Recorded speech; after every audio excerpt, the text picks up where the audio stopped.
But let's get into the deep dive because we got a lot to talk about today. And tonight, the deep dive is some insights into inside information between leaks, whistleblowers, callouts, and smokescreens.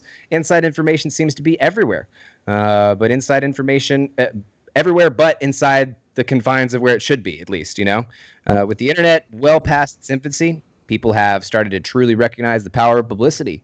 Some have even used publicity to leak info. Some have used it to hold powerful people accountable. But first off, before we start, we got to start off with our definitions. You know how we are. Most of our conversations will revolve around whistleblowers and leakers. A whistleblower is someone who exposes secretive information or activity within a private or public organization that is deemed illegal, unethical, or not correct. A leaker is simply someone who makes something secret known to the public. So, while whistleblowers are all technically leakers, we don't typically put them in the same category. And why is that, Jake?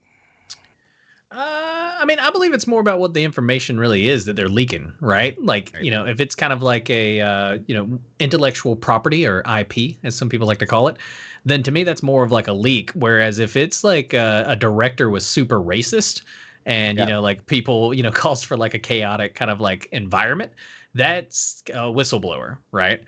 And so leaks always seem to be data of some sort, I think, in the past, right? Like, I've always, at least me anyway, I feel like leaks tend to be either some sort of like data that got like mined or like maybe it was some files that got, leaked or something. And so like, whereas a whistleblower is usually like a person. I know leaks can be people too, right? Like, they can leak information, but like to me, it's always like a whistleblower, a leaker, right?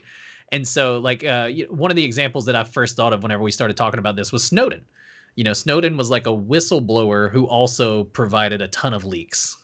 And so he was kind of like the best of both, right? And whistleblowers typically kind of highlight some sort of wrongdoing, really, whereas leaks may not always be wrongdoing, right? Like leaks could just be like specs to a console. And so, but that's just what I think. What do you think about it, Bron? Is there any big difference here to you? Your last point basically touched on what I was going to say perfectly. I think that a whistleblower has some sort of sense of morality, or they're trying to do something that they think is right and bring to surface an issue that they think someone's doing some sense of wrongdoing, whereas a leak is just information that's going out there.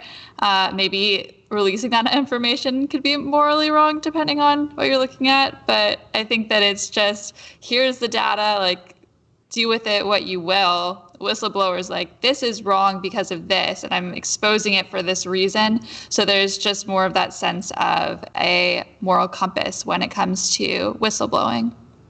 Yeah, I agree for the most part. I mean, I think that the major difference that we've been talking about here is the morality of the information that you're putting out there. If you're putting it out to help the public, to let the public be more aware of something, to hold powerful people accountable, then you end up more in the whistleblower category.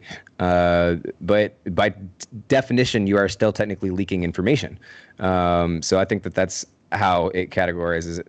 Mostly, again, all whistleblowers are technically leakers, but not all leakers are technically whistleblowers, in my opinion. Well, not in my opinion. That's the just definition of it,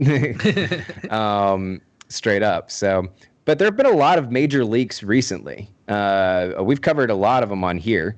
Some with really serious implications as well. Brahman, any particular come to mind that we should mention here in this conversation?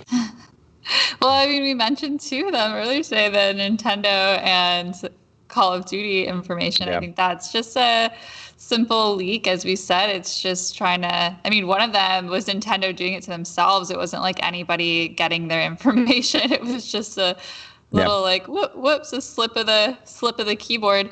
But likely a slip of a keyboard from like, a lower level employee or somebody that may be, that may have, I mean, even if it was accidentally, they still leaked that info. Yeah, true. Oh, I didn't even think about it that way. Interesting. But then there's, I think we've touched on this in previous weeks, but the whistleblowing, especially in the case of Ray Fisher and that whole situation, having trying to bring to light these major heads of studios and directors who aren't doing their jobs right, who are abusing their power. I think that there's a lot of, you could even think of cancel culture in a sense as whistleblowing, because they're bringing to light some sort of wrong that needs to be fixed and dealt with, or people that need to be held accountable for their actions. I mean, technically, anybody that reported anything in the Me Too movement and all of the cancellations that happened off of that, those were all leaks. I think that it's interesting to talk about them all in the same context, because all at the same day, they're all leaking information. They're all giving information unwillingly to the public to expose somebody. But in certain circumstances, that can be a really powerful tool for change, and a really powerful tool to kind of not only steer the direction of certain media outlets, for instance, Warner Brothers, or, in for instance, Kevin Spacey's case, that was Netflix, and what was his big hit show that he had? It's been so long, I forgot about it. House of Cards. Yeah. So, and giving up House of Cards, I mean, at the time when that happened, that seemed very unrealistic. But it did change that. It also, because of that, changed the threshold of what we'll accept with that. If someone's a piece of trash and that information becomes exposed to the public, then we're going to change our mind about IPs that we've had, intellectual properties that we've had attachment to for a long time. Yeah. So I think that's a really interesting aspect of it. But speaking of just big leaks in general, one of the particular ones that comes to mind is the Giga leak from Nintendo. And that was a huge leak, more on the leak information side, with all of beta sprites from past Pokemon games, past designs from Nintendo maps. I mean, that was one of the first episodes we did was the Giga leak, and those are some of the ones that come to my mind. But I know that there's more out there. Jake, can you think of any others?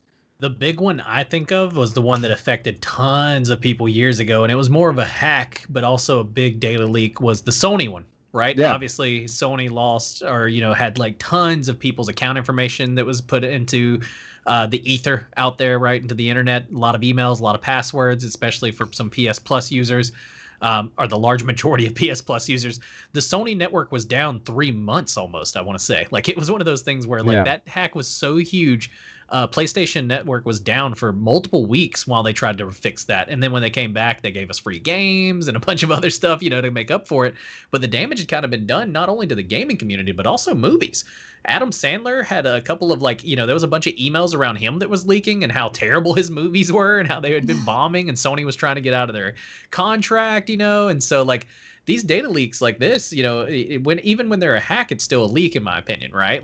So it's one of those where you could even consider some of the big what was the fappening almost as a huge data leak, where a lot of celebrities had their nudes leaked and everything. And so, there's been tons of leaks like this that have happened, and, in the past, and they have some serious implications. I think Sony, they were in the hot seat. A lot of executives were in the hot seat after that big leak. And so they even got out of that contract with Adam Sandler, and he ended up moving over to Netflix from Sony, just from his emails being leaking. And so there's been a ton of leaks that have had some huge implications in the past. And so it's just one of those things where I think they happen, you get a big one about every year or two. And it's one of those things that kind of it affects a lot of people down the line. Yeah, exactly. I think those are some great points. And there's some great examples of leaks that I didn't even think about, especially in the regards of hacks, because those are leaks as well. Yeah. And the PlayStation hack, that was a huge one. I remember that one. That was absolutely huge. We've talked about a lot of negative examples, though. We've talked about different examples, actually. We talked about whistleblowers as well. But on a high level, are leakers a good thing? I mean, in the argument of the sake of, the truth is the truth, and you'd rather know the truth, right? Yeah. Knowing the truth should always be a good thing, right? Are there any downsides to leaking intel, Jake?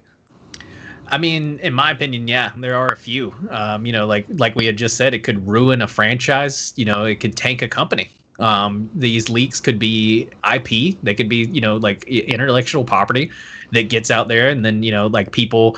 There's always like if there's a leaked trailer or like leaked costumes. Do you guys remember the leaked photos from the Teen Titans, show that was coming out where everybody was like, Starfire looks like a hooker. I'm not watching this, blah, blah, blah, blah, blah. And so it was like, just a few leaked photos kind of put like Teen Titans on the fence to where fans were like, am I going to watch this? Am I not going to watch it? And it can really put a company or, developers into this weird kind of like situation where the public only knows part of the story. Starfire for the rest, as far as that series goes, I watched it and had no problem with how she looked, really.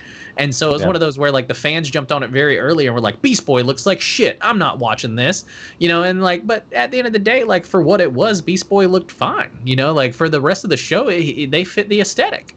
And, that could be coming from a DC fanboy, but for me, the aesthetic, it was straight across, in that whole series. And so it was one of those where early leaked photos from the set really kind of put a lot of pressure on those. And as we know, leaks can, fuel rumors, and rumors are so big in kind of like culture. Look at TMZ and things like that exist today. And rumors fuel people, right? And so, I mean, we report on rumors. We talk about rumors here on the show all the time. Yeah, exactly. And so leaks are something that fuel news. They fuel rumors. They get people going. And so it's just, they can be a good thing or a bad thing. And a big point that I think about leaks is that most of the time, unlike whistleblowers, they're not things people need to know. Right? Like they may be stuff that we want to know, like you said, like, the truth's fun, right? Like our insider information's fun, right? And so it's nice to get like a little preview of something and maybe see something that hasn't come out yet, see some new Pokemon in the code, maybe see some new upcoming Fortnite skins in the code, like seeing some things that you can kind of anticipate or get ready for. But none of them are things you need to know, like this director's a total piece of shit, right. And so most of the time leaks aren't things that are hardcore, like need to know basis things, in my opinion. And so it's just one of those where like, they're not hardcore needed, Well, I mean, even if you don't include like the whistleblower situation, like Ray Fisher, like you could even make arguments like you're talking about leaked trailers and stuff like that. Okay, well, the Deadpool trailer leaked, and that's what started Deadpool. That is true. If it wasn't for the Deadpool trailer leaking, that movie may not have gotten made because it was so popular. People loved that shit. And so, yeah, very true. But do you like hot gossip, Braun? I do. What do you feel about leaks? Okay, that's not that. I thought you were gonna give me some hot gossip. No. So I think that, there's good and bad, but especially in the sense of Deadpool trailer, I feel like that might have been an intentional leak or some. Yeah. So and to an extent, like studios will intentionally not leak, but they'll tease information, and I think that some of these leaks can add to the interest or kind of like fuel that, like, ooh, I want more. I got a little taste. Give me some more. But then if you leak too much, it can kind of maybe like ruin a certain experience. Like if I knew everything going into a film or a show or even a video game, it takes some of that magic away. Oh, yeah. And yeah, people spend so much time creating these things. Shouldn't we allow them to present it to us in the way that they want us to see it? Yeah. For sure. Yeah. I was just wanting to explore some of the ins and outs and the goods and downsides of leaking, because I feel like it is complex. I mean, like I think you can't unequivocally say leaking is good or bad, because in certain situations, getting information out of there to the public is not only better for the public, but as even started new franchises. Gotten people employed. Gave them new blood. So yeah, gave them new blood. But as we discussed in the beginning, leakers aren't the only ones that are dealing with out information publicly simply for the thrill of it. There's sometimes people that use it to hold powerful people accountable. The first example of the whistleblower that we've been talking about a lot is the Ray Fisher situation. For those who haven't been paying attention, Bronwyn, can you kind of like give like the Reader's Digest version of the Ray Fisher situation? All right, here we go. Ray Fisher, Cliff's Notes. Happening now. So initially he was tweeting out alleged misconduct on set. He accused Whedon of being gross, abusive, unprofessional, and completely unacceptable to the cast and crew on set during production. He also alleged the producers enabled Whedon's behavior instead of holding him accountable at all. When Fisher attempted to take his concerns up the proper chains of command, his career was threatened. The statements Warner Brothers came out with in reaction to this completely dispute what he's saying and don't take him seriously. They even go so far as to say that Fisher isn't cooperating with their investigation or with the investigation on them.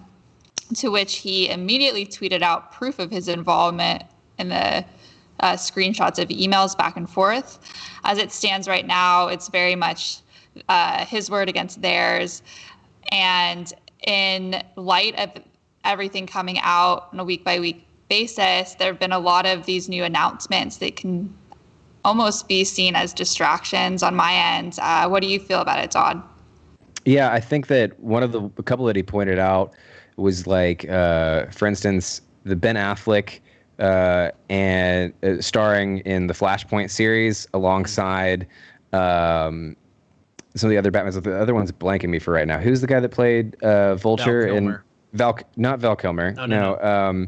Kurt Russell. No, damn it. Not Kurt Russell. Come on now. Wait. Someone in chat probably. All of us. Yeah, chat's probably just blowing up right now. I'm gonna just look it up. And Michael Keaton. Michael Keaton. There we go. I knew we could so bad at our jobs, guys. Oh, there we go. Jen Phalian just said, "Yep, Michael Keaton." Michael George Keaton. Clooney. Anyways, that Ben Affleck will be starring with Michael Keaton in the Flashpoint movie, and if you realize that announcement came just a couple of weeks before DC Fandom, and that was something that it really seemed like they would wait till DC Fandom to announce that, but it happened on the same day. I think it was like August 20th or so that Ray Fisher was tweeting out about all these accusations against Warner Brothers and how they treated him when Joss Whedon was on set versus when Zack Snyder was at the helm of the film. So I think it stands for, to really bode more to why we need to watch the Snyder Cut, because it has a more true vision. And it does seem like, especially when you look at the Justice League film that Whedon did, that he was kind of retaliated against for doing the things that he was doing, and his character was kind of stifled. And I feel like,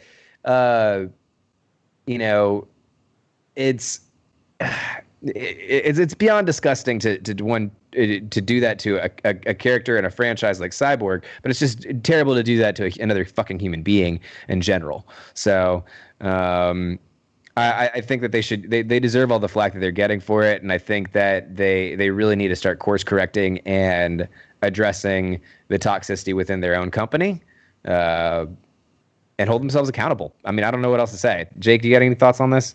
Yeah, I mean, dude, this is a classic PR tactic. I'm a public relations major. It's what I do for a living. It's how I pay the bills right now as we speak. And this is just, PR.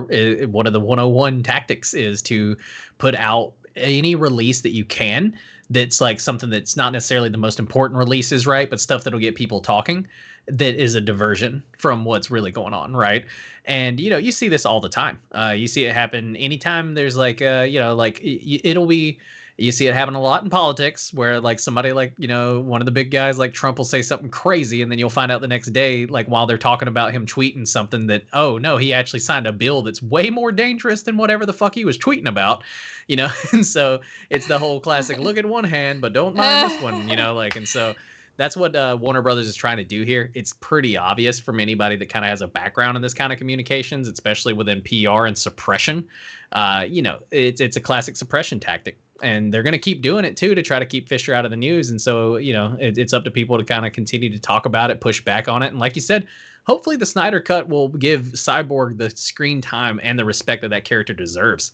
I hope so too. And so it's sad that WB and, this whole thing kind of took this direction, and that it kind of went out like this, because we're all DC fans here on the show. And so I'm hoping they'll get their shit together.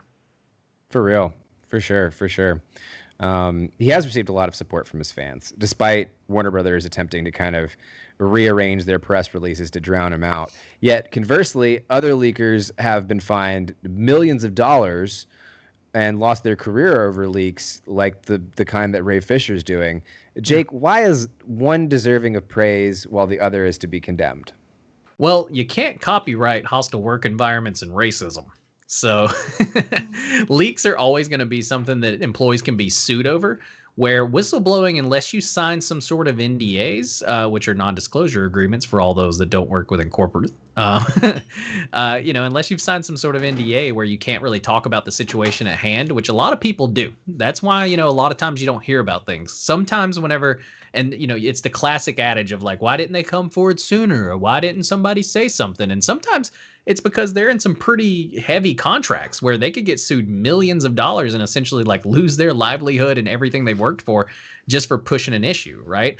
And so it's obvious that Ray Fisher probably didn't sign one of those agreements, and if he did, we may see some legal stuff. But the biggest thing is leaks usually involve some sort of IP that is owned by a company, right? And leaks cost more money than whistleblowers in some cases. Whistleblowers can kind of like, be swept under the rug, similar to what we're seeing happening kind of like with DC, right? Whereas leaks are much harder to sweep under the rugs because, they kind of light up on the internet. People share them. People, continue to share things, and it continues to grow, right? And so leaks get praise, but usually aren't PR worthy disasters. Especially look at some of these, like the Nintendo leak, right? The Giga leak, while Nintendo was probably like, oh, fuck us. Like we lost all this stuff. Like people aren't going to be surprised or whatever. It's not going to crush the bottom line, right? And so they really don't talk about it too often, but it is something that, they definitely didn't like. Whistleblowers really hurt the brand. That's something that I really think too. You can kind of be, if a whistleblower like a Ray Fisher really gets out there and gets ahead of this thing, and a lot more fans start to talk about it, and even more news outlets start to pick it up, it could really hurt WB in the long run. And and it's especially during a pivotal time with race relations and everything, how they are in America. So, like I said, I really hope they get their shit together because I love Warner Brothers. I mean, I think another aspect of the whistleblowers coming out, you could think of stuff like Mulan and, the things that have happened with that and the controversy that has erupted over that right now. And, it does not look good. I don't see any situation as a company where if you have a whistleblower that looks good on you in any circumstance. Like, it's not anyone's like whistleblowing, like, oh, they're giving their company raises and not telling anybody about it. It's never like, oh my God, this company's donating millions to like, countries that need aid. Like all this other stuff. And it's like, because they've already done the PR on that. Companies already talked about that, right? Exactly. Leaks and whistleblowers are usually things they didn't want to talk about or weren't prepared to talk about. Right. But what do you think about it, Bronwyn? Oh, I've just been like really enthralled in chat. Everyone's really involved right now. So I want to kind of touch on some of these points. I was just looking over there. Jen Phalion said that whistleblowing only works when there's attention or investigations, which I think is a really great point to make. And there has to be kind of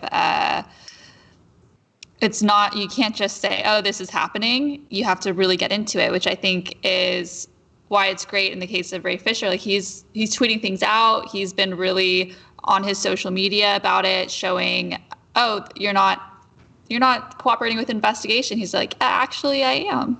Yeah. Here, look. Here's the receipts. Receipts. Yeah. The receipts. So I think that's great, especially when you have the receipts. And when you have the attention, like chat was mentioning, and that's what Warner Brothers is trying to drown him out with. So it's going to be a hard fight for him in that regard.